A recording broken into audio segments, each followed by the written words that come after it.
Hi again, everyone. I'm Ollie Matthews. This is the Narcissistic Resistance, and this resistance video is sponsored by contribution from Charisse, and here's her story. Hi, Ollie. Back in May, I ghosted my mother on her 80th birthday. In June, the police came to my door because of her well-being check on me.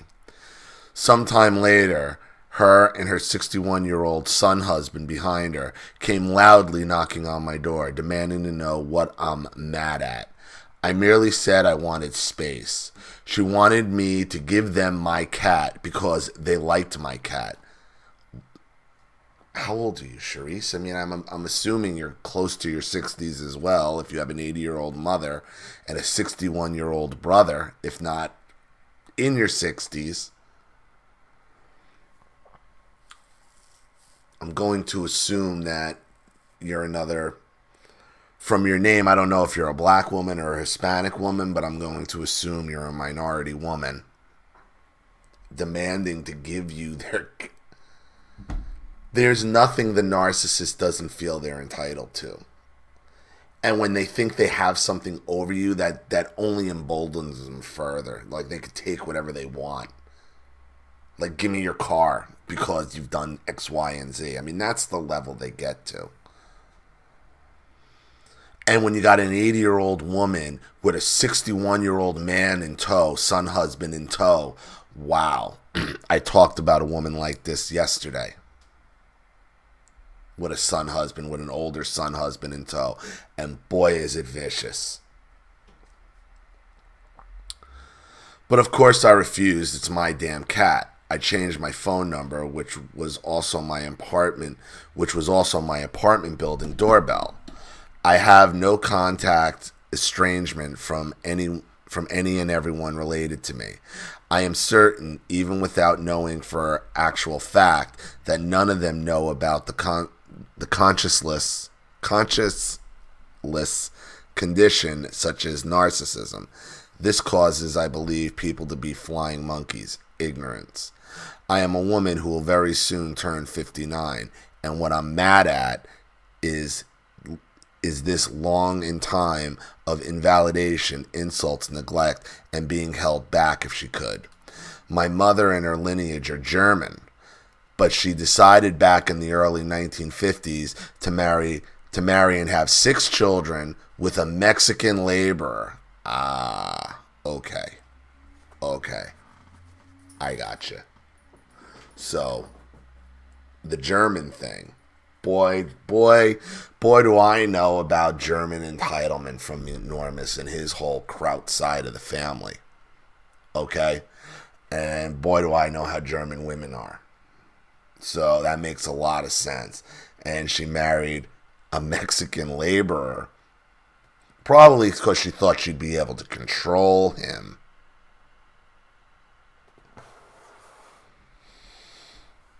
I think she did it despite her own mother because it always looked to me like she always hated her mother. Our grandmother, who died back in 2009 at the age of 96. This is what I'm telling you. These Germans, they live forever. They go forever. My grandfather died well into his 90s, as did his brother, as did my great-grandfather into his 90s. That you can't kill them. They just keep going.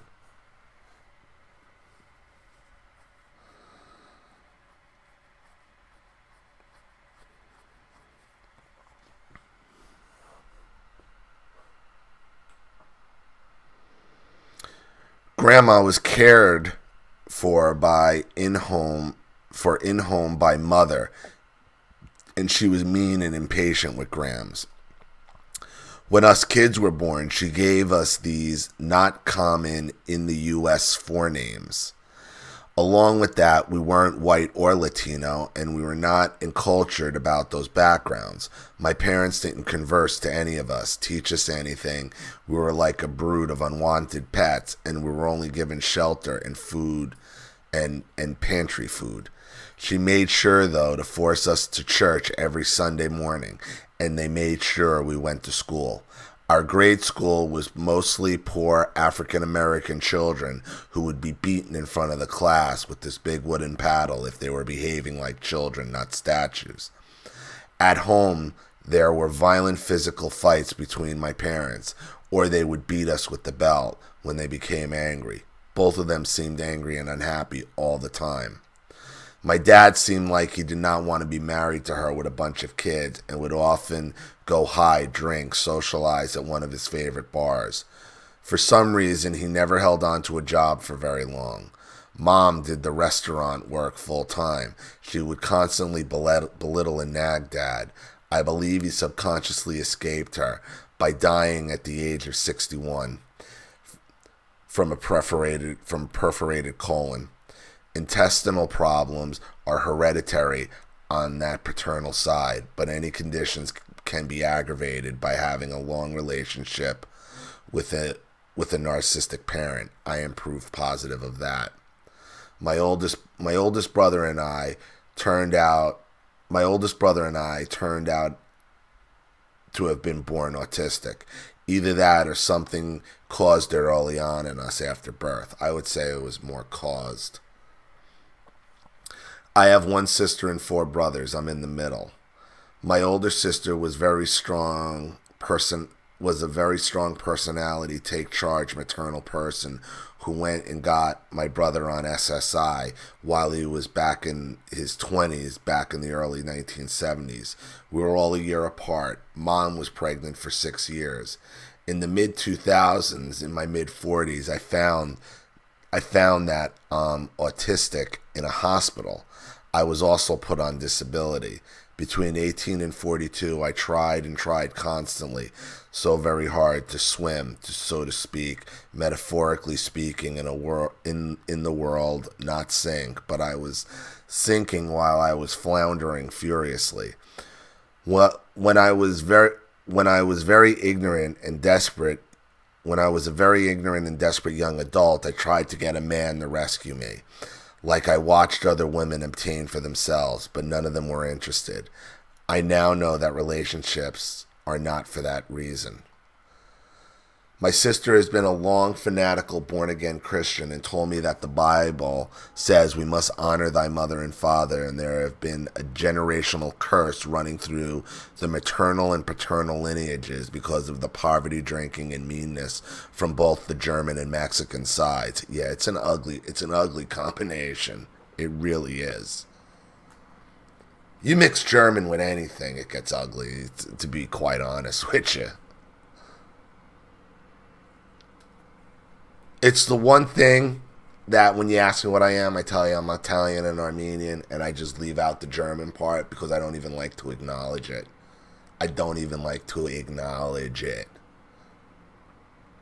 Because I know how fucked up those people are. And they are fucked up.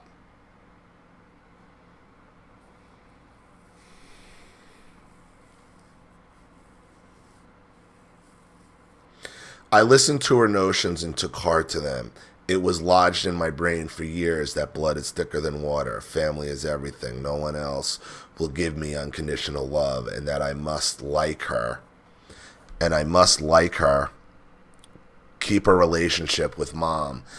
But at last, very much not least, that as we all age, it becomes increasingly imperative that we, all of us who are related by blood, all be near instead of far and help each other.